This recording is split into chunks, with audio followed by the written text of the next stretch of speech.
capítulo 5, versículo 13, é só o versículo 13, nós vamos continuar, nós vamos concluir hoje aquele sermão,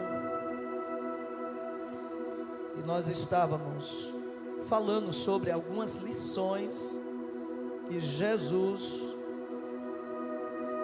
nos ensina através de nos comparar com o sal. E eu comecei o primeiro ponto, e o segundo ponto eu parei, e eu estava continuando falando sobre a humildade, né? Porque o sal nos ensina, nos dá uma lição disso. Jesus, ele vai tirar algumas lições práticas, e eu falei de algumas, falei de duas, e eu quero continuar aqui com a humildade. E eu citei, né, a questão do sal. O sal é um símbolo de humildade, está lá na última prateleira, está lá embaixo. Ninguém quer investir no sal, ninguém tem alegria, né, dizer assim, vou fazer uma feira de sal. A gente pega porque comida sem sal não presta, não tem sabor, né? E aqui a gente aprende uma lição. Eu falei um pouco, parei aqui na humildade, e eu falei um pouco, e eu quero continuar sobre o que é humildade, né? É uma virtude que todos nós precisamos, necessitamos para ter uma vida cristã. Não só humildade, eu estou falando de algumas coisas, mas tem tantas coisas que nos completa para servir o reino melhor, para sermos melhor cristão, melhor amigo, pai, filho, esposa. A humildade, ela completa a nossa vida para com Deus e para com os homens. A humildade nos leva a assumir as nossas responsabilidades sem arrogância, sem soberba, né? A humildade nos dá suporte para assumir as nossas posições, seja qual for, mas essa humildade nos dá domínio, controla o nosso caminhar com Deus e com os homens. Porque muitas vezes, irmãos, tem um ditado que diz assim: quer conhecer a pessoa? Eu não gosto muito desse ditado, mas é algo que todo mundo conhece. Quer conhecer uma pessoa, o que é que diz? Dê poder, né? Quer conhecer uma pessoa, dê dinheiro a ela, dê posição a ela. E parece que isso revela mesmo as pessoas, né? Eu digo, já virou um jargão, que as pessoas dizem, eu não concordo muito com essa frase que eu citei, né, com esse ditado aí, até certo ponto, porque eu acredito que uma pessoa, ela já é o que ela é, apenas tira-se a tampa da panela, riqueza, poder, apenas revela o caráter da pessoa, ela já é aquilo, está ali, incubado, né? Como diz o ditado, está incubado. Mas quando ela assume uma posição, um cargo, riqueza, essa pessoa se revela aqui. E quando essa pessoa ela tem humildade no coração, quando nós recebemos uma posição, seja ela no mundo secular, no mundo espiritual, aqui como obreiros ou como igreja, a humildade nos leva a assumir essas posições sem humilhar as pessoas, sem pisar nas pessoas, sem deixar a arrogância, a soberba, a prepotência tomar todo espaço, porque aí atrapalha. Nós atrapalhamos o agir, o propósito de Deus, porque quando Deus nos dá algo, Deus tem um propósito, irmão. Deus, tudo que Deus nos dá com propósito, porque você, e eu vou falar um pouco sobre isso, você tem uma missão na terra. Quando Deus dá riqueza, vamos falar um pouco aqui, Deus dá riqueza, Deus não dá riqueza para a gente ser arrogante, para a gente pisar nas pessoas, para a gente humilhar as pessoas. Não, Deus nos dá riqueza para cumprir os propósitos dele também nas nossas vidas. E você que tem a riqueza, desfrutar dessa riqueza, né? Deus dá para você desfrutar. Compre o carro bom, compre a casa boa, né? Desfrute, mas também entenda que essa riqueza Deus lhe deu para você investir, para você cumprir alguns propósitos que Ele tem, escolheu você para você cumprir algum propósito. E isso é muito maravilhoso, porque a riqueza também é um dom de Deus nas nossas vidas. Porque tem pessoas que não têm esse dom de administrar, e às vezes as pessoas também não têm a humildade de administrar isso, ficam soberbas, querem passar por cima dos outros. Às vezes as pessoas começam uma vida, né? Nós tivemos agora um caso aí de um homem bem popular, né? Quero citar aqui o nome, vocês, que há poucos dias agora morreu, e tinha um legado muito grande, tinha um comportamento louvável, né? Tinha um comportamento, tinha alguns princípios que realmente é louvável. E eu via ele como uma pessoa que tinha uma tremenda virtude de humildade, porque ele ajudou muitas pessoas. Agora foi revelado, né? Muitas pessoas vieram agora à tona, falar do que ele tinha feito e tal. Isso é muito legal, muito importante, porque ele entendeu o propósito daquela grande riqueza que ele tinha. E nós precisamos entender isso, que quando Deus nos dá algo, não é para deixar você pior, não é para piorar a sua vida. Deus dá algo a você para, através desse algo que Deus te deu, seja uma posição, pastor, né, botar lá, seja presidente da república, seja, Deus lhe deu para um propósito. E essa virtude aqui, ela vai fazer toda a diferença, porque a humildade vai nos levar a conduzir isso que Deus nos deu com um propósito. Então a humildade é muito precisa.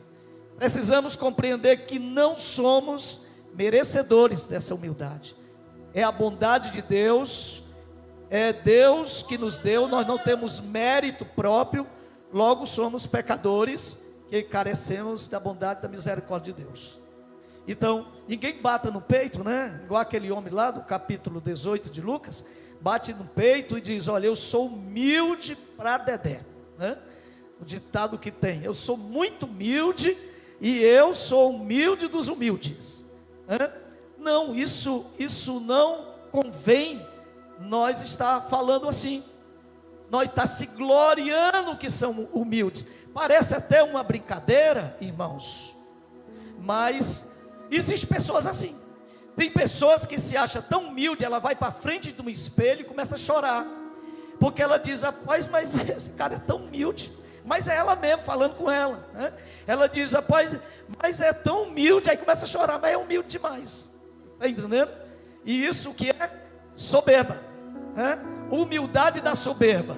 Então nós temos que aprender com Jesus, para me fechar esse ponto, porque Jesus, no capítulo 11, versículo 29, Jesus, ele vai nos mostrar a necessidade, né? Mateus 11, 29, bem conhecido. Ele vai dizer: aprendam de mim. Por quê? Porque isso é um mérito de Jesus. A humildade parte de Cristo, vem de Jesus para o nosso coração. E a humildade, irmão, ser humilde é reconhecer, né? É reconhecer as nossas limitações. Ser humilde é reconhecer as nossas limitações. Quem não conhece as suas limitações, não conhece a humildade. Então a humildade também parte de eu reconhecer as minhas limitações. E eu poderia aqui falar um pouco aqui de Pedro, né? Porque Pedro, ele teve um tempo, né? O tempo do processo na vida de Pedro, que ele transmitiu isso. Ele mostrou que faltava nele essa humildade. Eu quero ler aqui João capítulo 13, versículo 36, 37 e o 38, para a gente ter uma ideia sobre isso. E nós vamos compreender aqui, tá bom? Abre a sua Bíblia e vai acompanhando. Simão Pedro perguntou a Jesus: para onde o Senhor vai? Jesus respondeu: para onde eu vou, você não poderá me seguir agora. Mais tarde, porém, me seguirá. Pedro disse: olha aqui, vamos lá, irmão, vamos aqui, é um culto de ensino. Pedro disse: Senhor, por que não posso segui-lo? Agora, darei a minha vida pelo Senhor. Jesus respondeu: você dará sua vida por mim? Em verdade lhe digo, antes que o galo cante 3 vezes, você me negará. Ou seja, Pedro estava dentro de uma situação que Jesus levou ele a um reconhecimento e ele não reconheceu. Pelo contrário, ele abandonou aquilo que Jesus estava dizendo e ele foi mais na frente dizer: não, eu darei a minha vida por ti. E Jesus disse: você não tem coragem para isso, você vai me negar. Vamos aqui para o versículo, Lucas capítulo 22, para a gente compreender, versículo 31 ao 33, olha aí: Simão, Simão, eis que Satanás pediu para peneirar vocês como trigo. Eu, porém, orei por você, falando com Pedro, para que a sua fé não desfaleça, e você, quando voltar para mim, fortaleça os seus irmãos. Vamos para o 33. Porém, olha aqui, porém Pedro respondeu: estou pronto para ir com o Senhor, tanto para a prisão, como para a morte. A falta de humildade, de reconhecer as suas limitações em Pedro, fez com que ele até abandonasse o conselho de Jesus. Jesus conhecia Pedro, e Pedro está dizendo: não, Senhor, eu estou pronto. No outro texto, a gente entende que Jesus estava dizendo para ele: você não está pronto para isso. E muitas vezes, vou textualizar nas nossas vidas, muitas vezes nós estamos, irmãos, tomando posição, tomando decisões. Olha para mim, nós estamos caminhando para um abismo, porque nós não reconhecemos que as nossas limitações chegaram ao fim, que as nossas limitações já colocou aqui tem um sinal vermelho, e nós às vezes, por não ter essa humildade aqui, nós estamos levando, como diz o ditado, na barriga. Aí lá na frente nós vamos encontrar com o quê? Com a frustração, porque faltou em nós a humildade de abrir mão, que eu vou falar um pouco aqui, da gente dizer assim: não, eu não posso ir, eu posso ir só até aqui. Mas às vezes nós queremos mostrar para os outros. Sempre o nosso problema é mostrar para os outros. A gente não tem a sensibilidade de saber que Deus sabe as minhas limitações, que Deus conhece a minha estrutura e sabe que eu sou pó. A gente vive pensando que Deus não conhece a gente, porque quando eu quero mostrar para o outro que eu sou espiritual demais, né? Que eu sou uma pessoa que não me canso, que eu vou fazer porque tenho que fazer, eu vou realizar isso, mesmo que as consequências venham, eu não tenho a humildade de dizer assim: não dá para mim fazer isso aqui, eu não posso mais, isso aqui não compete a mim. Nós não temos humildade. Aí a gente quebra a cara por falta dessa humildade. Deus fala conosco como fala com Pedro. Deus fala ao nosso coração dizendo: ei, você não é capaz disso aqui. E às vezes a gente tampa os ouvidos espirituais e vai fazer, e a gente quebra a cara, a gente se decepciona. Aí a gente bota a culpa em quem? A gente bota a culpa no diabo. A gente bota a culpa no diabo. Foi o diabo, irmão. Não foi o diabo. Não foi o diabo. Não transfira a sua responsabilidade para o diabo. Não foi o diabo, foi o quê? Foi a falta de humildade, deu para analisar, pedir ajuda a alguém. Por quê? Porque eu preciso de ajuda. Porque eu sou limitado, isso aqui não dá, minhas forças não cabem a mim. E eu preciso que alguém me ajude. E a falta de humildade, às vezes, irmão, a gente se trava, a gente se tranca e a gente não tem coragem de abrir o coração para alguém, né? Não, ela o que é que vai pensar de mim? O que é que a pessoa vai pensar de mim? Não, que se dane. Deus me conhece. Deus está dizendo para Pedro: Pedro, o diabo quis acabar contigo, mano. O diabo ia arrebentar contigo. E eu roguei para que a tua fé não desfalecesse, Pedro. Aí Pedro despreza e diz: não, Senhor, o Senhor errou. Eu estou pronto para ir com o Senhor até a prisão e a morte. O Senhor não me conhece. O Senhor, era mais ou menos isso, irmão, que Pedro estava dizendo. O Senhor não me conhece. Eu estou pronto, olha, eu estou preparado. Pode vir o que vier. De outra forma, de outra maneira, a gente fala isso. Para Deus, a falta de humildade.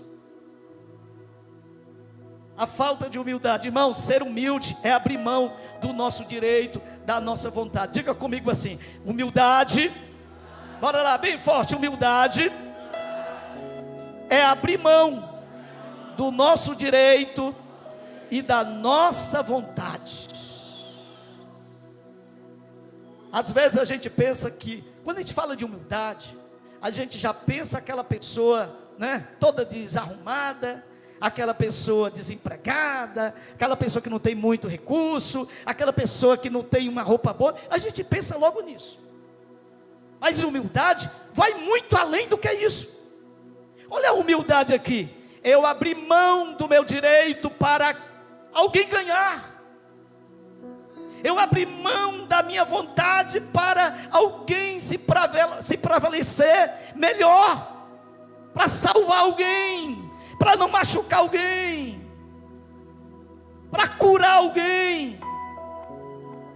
Abri mão do meu direito, da minha verdade. Eu estou com a verdade, pastor. Eu estou com a verdade, o senhor não sabe, eu estou com a verdade. Sim, irmão. Jesus estava com a verdade. Jesus estava com a verdade, mas ele foi à cruz. Jesus estava com a verdade, mas ele foi como cordeiro para a cruz. Jesus estava com a verdade, mas levaram ele como uma ovelha aos tosqueadores e não poupou-se. Entregou-se por nós, pelos nossos pecados. Ele não devia, ele não pecou. Foi você que pecou, mas ele abriu mão da verdade. Da verdade que não levaria ele à cruz. Mas ele abriu mão da verdade. E nós, irmãos, às vezes a gente humilha as pessoas porque estamos com a verdade. Parece que a verdade, ela não é também a verdade de Jesus. Vamos ler aqui um texto aqui, Lucas capítulo 22, versículo 42. Vai comigo lá. Depois nós vamos lá para Filipenses capítulo 2, versículo 7. Dizendo: Pai, se queres, afasta de mim esse cálice, contudo não se faça a minha, e sim a tua vontade. Abrir mão da nossa vontade. Escuta, às vezes a gente, com esse crentesco, essa vida crentesca nossa, a gente começa, irmãos, subir em cima de algo que a gente pensa que vai nos levar a muito longe. Irmãos, a nossa vida, olha o que é que Jesus diz: aquele que perder a sua vida, achará. Nós ouvimos uma pregação nesses dias, lá em Mateus 16, 24. Como é que diz lá? Bem conhecido. Se alguém quiser vir após mim, negue-se a si mesmo, tome sua cruz e siga-me. Negar nós mesmos é abrir mão da nossa vontade, porque abrir mão da minha vontade tem um propósito. Eu não abro mão da minha vontade para me apresentar, para dizer eu sou bonzinho, eu sou o cara. Não, é porque tem alguém que precisa que eu abra mão da minha vontade. E sempre o Evangelho vai exaltar quem? O Evangelho sempre vai exaltar o próximo. O Evangelho sempre vai exaltar o meu próximo. Porque o Evangelho é isso. Jesus deu a vida dele. Então nós vamos lá para Filipenses capítulo 2, versículo 7, por favor. Vamos lá, Filipenses 2, 7. Pelo contrário, ele se esvaziou, assumindo a forma de servo, tornando-se semelhante aos seres humanos, e reconhecido em figura humana. Deixa aí, irmão, nós precisamos aprender isso. Hoje é um culto aqui onde nós estamos se deleitando aqui. É muito gostoso isso aqui. Mas nós precisamos, quando a gente vem à igreja, não é só para se arrepiar não. É bom se arrepiar, pular, oh glória, aleluia. Eu gosto disso, irmão. Eu sou pentecostal. Quem é pentecostal me dá um glória aí. Eu sou pentecostal, né, meu amigo? Eu sou pentecostal, eu gosto de correr, eu gosto, sabe? Mas eu preciso ser pentecostal, servindo melhor as pessoas, a Deus, ao meu pastor, a minha liderança, a minha família. Eu preciso disso. E Jesus, ele abriu, esvaziou-se, deixou tudo, tomou uma forma humilhante de servo. Humilhante, para Jesus foi humilhante. Eu digo para vocês que Jesus tomou essa forma de um homem. Para mim é mais humilhante do que as chicotadas, é mais humilhante do que aquelas cicatrizes. É muito mais humilhante Jesus, porque é Deus aqui tomando a forma de homem. Na hora que Jesus toma a forma de homem, ele abre mão dos seus atributos, ele abre mão dos seus atributos de Deus. É isso que ele está dizendo. Dá uma olhadinha para o irmão e diz assim: você tem coragem de abrir mão por mim? Não fala, me ajuda aí. Você tem coragem de abrir mão por mim? Você tem coragem de abrir mão da sua verdade, da sua vontade por mim? Você tem coragem de ver alguém ganhar e você perder? Com um propósito. Ninguém vai estar aí dizendo, você vai ganhar e eu vou ser um perdedor. Não, mas tem hora que nós estamos lá na frente e eu tenho que parar para esperar alguém chegar. Eu estou lá na frente, eu tenho que parar e deixar ele passar por mim para acontecer algo melhor. Isso é evangelho, irmão. Isso é evangelho. Então vamos lá, ser humilde. Diga comigo, ser humilde é considerar no coração menor do que o outro. Diga assim: eu sou o menor. No coração. Não é na boca, é no coração. E quando é no coração, aí a boca se cala e as atitudes triunfam. Quando é no coração, não é o que eu falo, é o que eu faço. E as atitudes vai dizer muito. Então nós vamos ver aqui para a gente fechar esse ponto. Filipenses, vai lá, capítulo 2, versículo 3. Olha o que é que diz aí. Não façam nada por interesse pessoal ou vaidade, mas por humildade. Cada um considere o outro superior a si mesmo. Isso aqui é terrível. Se a gente pudesse arrancar isso aí, a gente arrancava, irmão.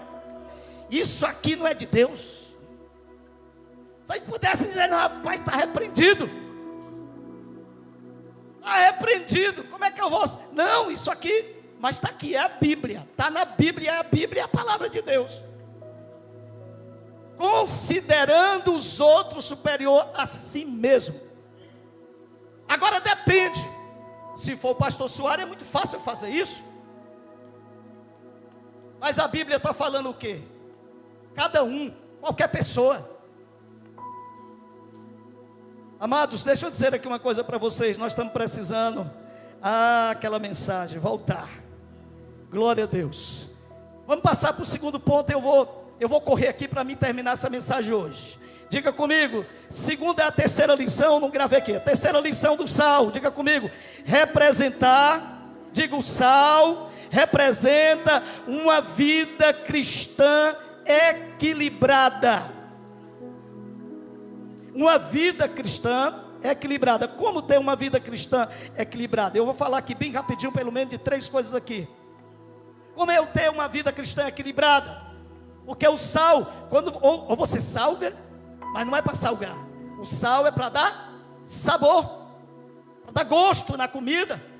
Também você não vai botar pouquinho, porque vai cair insosso. Aí a gente come aquela comida insossa, não presta para nada. Mas quando está no ponto, dá um equilíbrio na comida. Então, Jesus está nos ensinando isso aqui. O equilíbrio na nossa vida cristã. E um dos pontos, tem muito. Você precisa dizer, pastor, tem isso, tem muito. Mas eu vou falar pelo menos de 2 ou 3 coisas aqui. Diga comigo, sejam, bora, 1, 2, 3, sejam agradecidos. Pronto. Vida cristã equilibrada, eu preciso ser agradecido. Eu preciso ser agradecido a Deus por tudo. Eu não devo ser esse cristão murmurador, reclamão. Reclama de tudo. Já entra na igreja já reclamando. Olha para o irmão, já reclama do irmão. O cabelo do irmão, teu cabelo não está legal não. Quando ele chega em casa reclama de tudo. Seja agradecido. Quando você abrir os olhos, você dá logo um glória a Deus. Ai, glória, eu me acordei. Aleluia, eu me acordei. Parece coisa de louco, né? Mas meu irmão, você poderia nunca mais acordar. Eu acordei, glória a Deus. Quando você botar os pés no chão, dá outro glória a Deus. Eu estou com as pernas boas, glória a Deus. É assim, agradecido. E eu gosto de um texto que está em 1 Tessalonicenses capítulo 5, 18. Esse texto eu gosto. Olha o que é que o texto vai dizer. Em tudo deem graças, porque esta é a vontade de Deus para vocês em Cristo Jesus. Em tudo dê graças. Não é por tudo, é em tudo. Eu expliquei para vocês já isso aqui. É em tudo. Dê graça. Deus está no controle da minha vida. Eu vejo que quando alguém, irmão, está dando graça por aquilo que está acontecendo, eu vejo ele dizer, sem palavra, dizer assim: Deus está no controle da minha vida. Deus está no controle da minha caminhada. Deus está me conduzindo pelo caminho mais excelente. As coisas não vão ficar assim, Deus vai mudar. Sabe o que você está dando graça, irmão? E Deus está, olha, Deus está fazendo, Deus está agindo. Estejamos contentes com aquilo que Deus nos concede, irmãos. Aleluia. Se você só tem isso, é porque é isso aí que Deus quer lhe dar. Se você chegou só onde você chegou, é porque é aí onde Deus vai completar a boa obra. Sabe, não fique desejando nada de ninguém. Ah, rapaz, eu vou. Não, seja contente. Olha o que é que Paulo vai dizer aí. Vamos lá, 1 Timóteo capítulo 6, versículo 8. Olha o que é que Paulo diz. Eu gosto desse texto. Olha aí, ó. Tendo sustento, não está fazendo apologia à pobreza, à miséria, não. O contexto não vai falar disso, não. O contexto vai falar de riqueza. Mas vamos lá. Tendo sustento e com que nos vestir, estejamos. Ah, vocês vão ler isso aqui. Nem que seja a força. Vocês vão ler agora. Vamos lá. 1, 2, 3.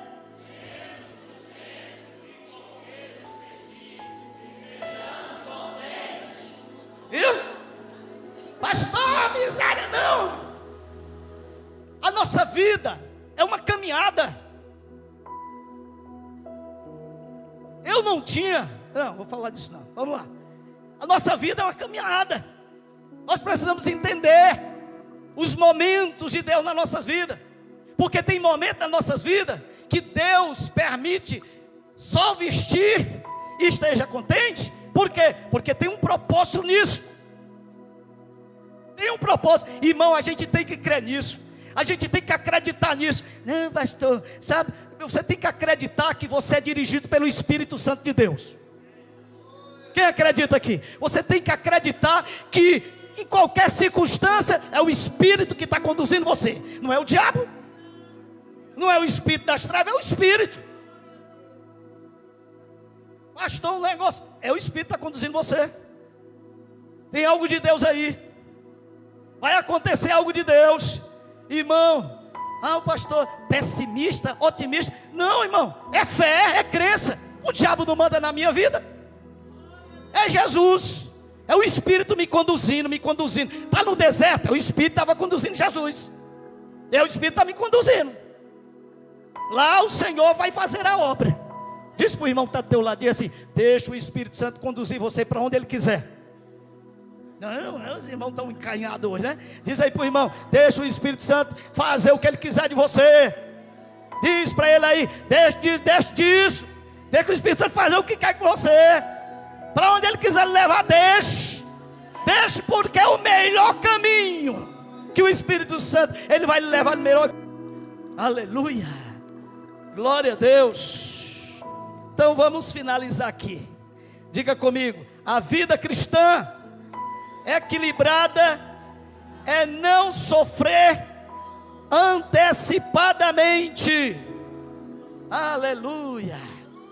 Viu, irmão? Tem gente, a vida dela não é equilibrada por isso. Glória a Deus. Nós temos que estar focado em Deus, irmão. Porque tem pessoas que sofrem antes de acontecer. Tem pessoas que quer adivinhar, é adivinhar mesmo, quer adivinhar. Pai, amanhã já começa a profetada maligna, sei lá como é, já sabe? Então a gente tem, olha o que a Bíblia vai dizer aqui, um texto, é conhecido esse texto, capítulo 5 de 1 Pedro 7, ele vai dizer: lançai sobre vós, sobre ele, as vossas ansiedades. Diz para o irmão: está ansioso, irmão? Diz para ele aí: tu está preocupado com o dia de amanhã? Diz para ele: lança sobre ele, vive o dia de hoje, lança sobre ele, deixa o dia de amanhã, porque você tem o seu mal lá. Viva o dia de hoje, lance sobre ele as vossas ansiedades, porque ele tem cuidado de vós. É isso. Vamos ver aqui o salmista Davi, vamos aprender aqui a confiar em Deus. O Salmo 55, o versículo 22. Vamos aqui, o Salmo 55, 22 vai dizer assim: lance, lê comigo, vamos lá. Vocês vão ler, é a palavra de Deus, irmãos. Eu não estou aqui inventando, é a palavra, ela vai fazer efeito em você. Amém? Ela vai clarear a tua mente aí, vai colocar fogo no teu coração. Vamos lá, lance os seus cuidados sobre o Senhor.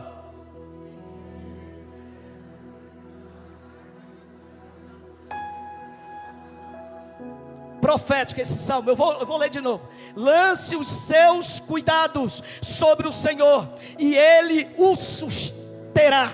Jamais, olha o texto, olha aí, jamais, pega essa palavra aí, vai, pega ela. Jamais permitirá que o justo seja abalado.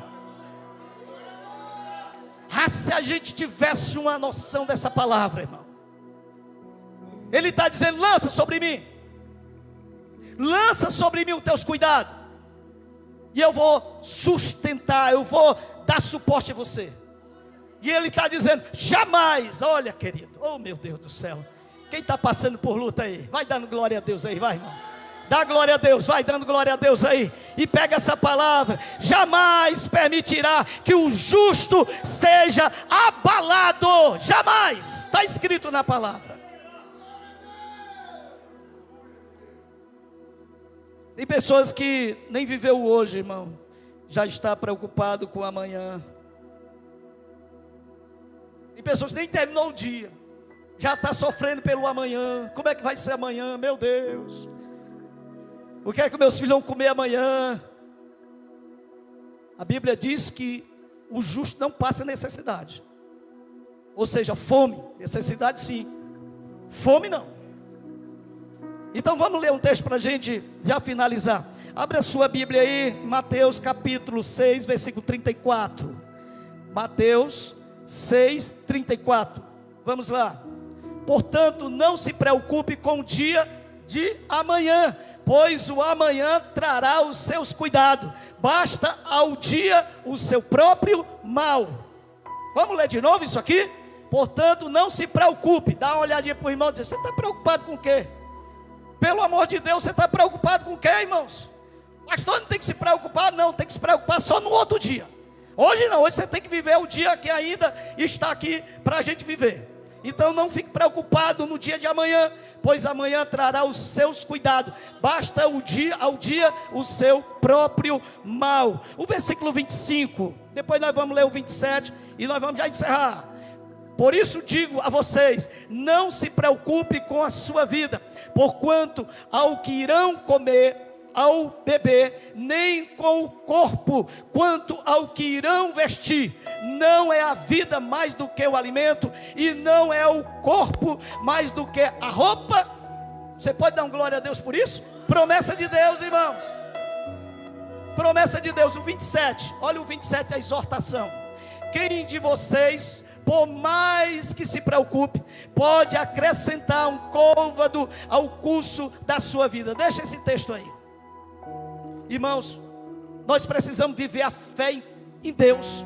Nós precisamos sair de casa, vir à igreja, mas pegar essas palavras proféticas.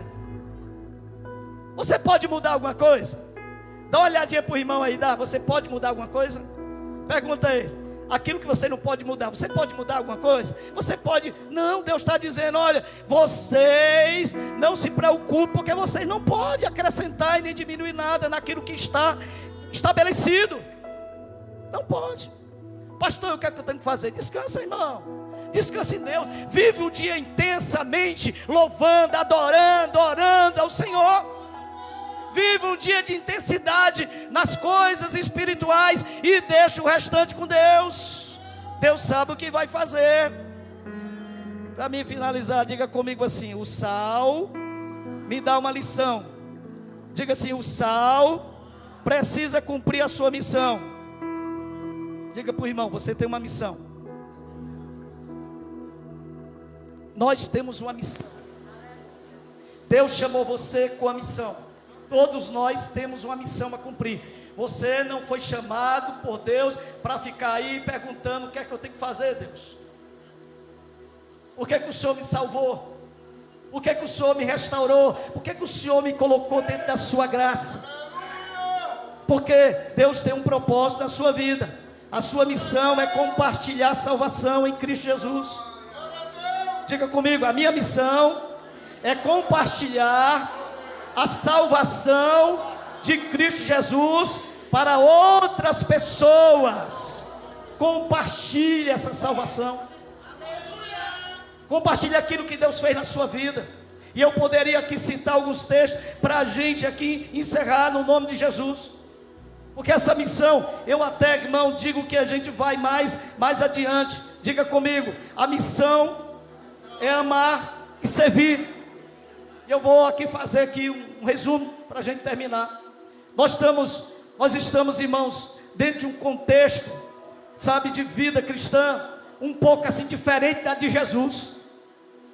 Porque a missão de Jesus ele veio aqui proclamar o reino de Deus, e agora é você que vai fazer isso. Você vai apresentar Cristo às pessoas, você vai levar pessoas a Cristo. Mas também você recebeu um chamado de amar pessoas, de servir pessoas. Jesus, irmão, é o maior exemplo na Bíblia. E às vezes a gente quer fazer tantas coisas grandes, irmãos, e a gente, sabe, não pega essas coisas aqui que Jesus tem para nossas vidas. Jesus foi o servo. Eu quero ler um texto com vocês, Mateus capítulo 26, capítulo 20, versículo 26. Deixa eu ver aqui. É isso mesmo. Glória a Deus. Capítulo 20, versículo 26. Vamos ler comigo. Diga comigo assim: amar. Vamos lá, que eu vou terminar, eu garanto vocês. Vamos lá. Amar e servir refletem a essência de Cristo em minha vida. Eu quero que vocês falem bem alto isso aqui para ficar gravado. Vamos lá. Amar e servir refletem a essência de Cristo em minha vida. Por isso que eu abri lendo 1 João capítulo 4, versículo 7. Mas olha aqui, esse texto aqui, ó. Vamos ler comigo. Mas entre vocês não será assim. Pelo contrário, quem quiser tornar-se grande entre vocês, que se coloque a serviço dos outros. Isso aqui é humilhante, né, irmão? Isso é humilhante demais. Versículo, vamos lá, passei.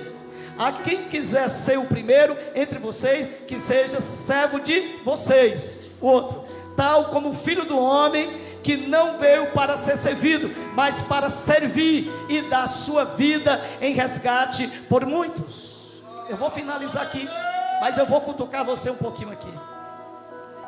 Essa é a sua missão: amar vida, amar pessoas e servir.